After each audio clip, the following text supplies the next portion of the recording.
My name is Shilo Shiv Suleman.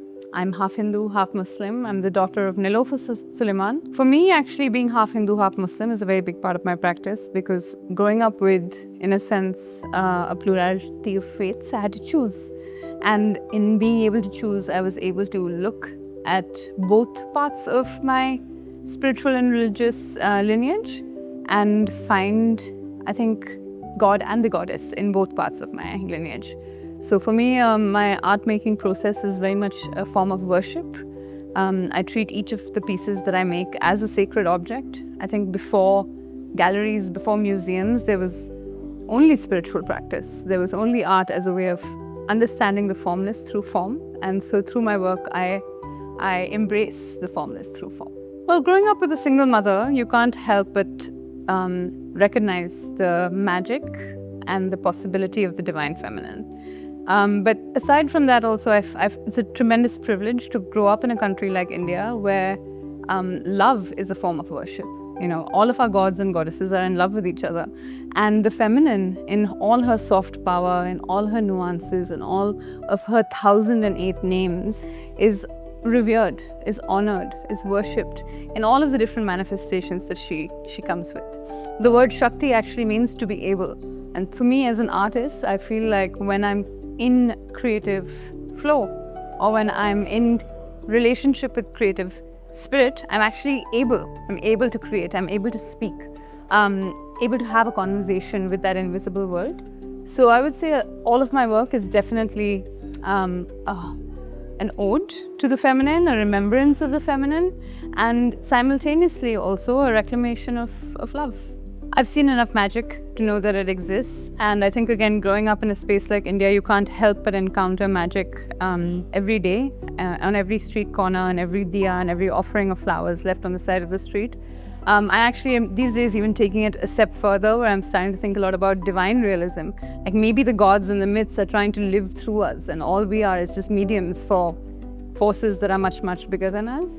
So yeah, magic is a part of my everyday lived experience. I feel like the world is more magical than I can imagine. And when I say magical realism and when I talk about magic, I'm not just talking about the supernatural, I'm talking about the natural. Like I think breath is magical. Like this entire series, Prana, is essentially looking at what breath does inside of my body, especially after all the years of the pandemic and the air pollution in Delhi, which is so dystopic. This is a remembrance of breath.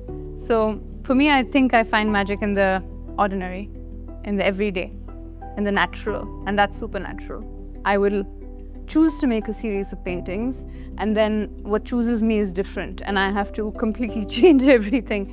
So it's the relationship that I think I have with the invisible world is very reciprocal. And sometimes it's not even reciprocal, it's very much a dictatorship. It's like I don't get to choose, but whatever is meant to be born in that moment is born. And yeah, with this particular series, actually also it's been brewing for many months, and I do believe that it was meant to be created right now. I think when we have, again, such a privilege of being able to have access to thousands of years of visionary and spiritual experience in this country. And the most mysterious force of them all is the Kundalini.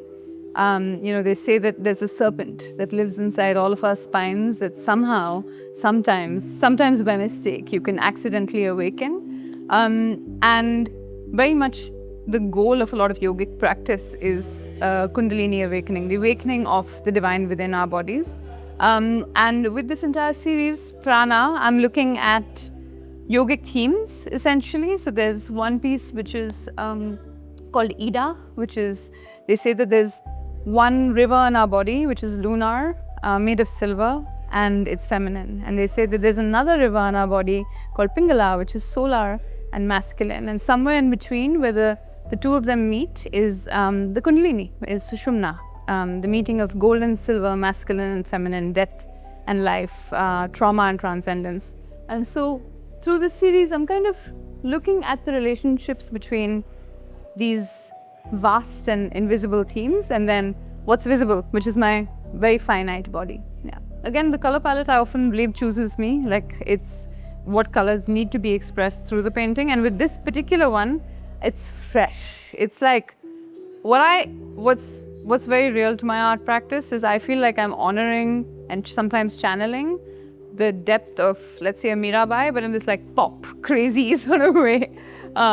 So with this particular series, I feel like it's fresh. Like it's like, imagine just breathing, like living, luscious breath. That's what it feels like for me.